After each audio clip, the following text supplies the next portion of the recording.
Et, ito mga kabarangay, oh. Pababa na presyo. Ano lang, mga 350,000 lang. Ito, for sale ito, for sale. Oh, kasama na driver. Pag binili nyo itong unit ito, kasama ng driver. Kasama sa babayaran nyo. Oh.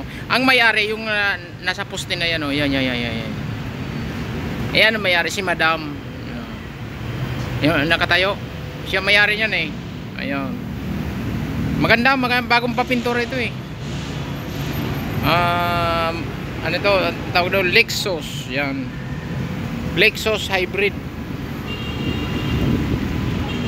Maganda pa ano nito eh. May-ari oh, yan oh, yan nakatayo.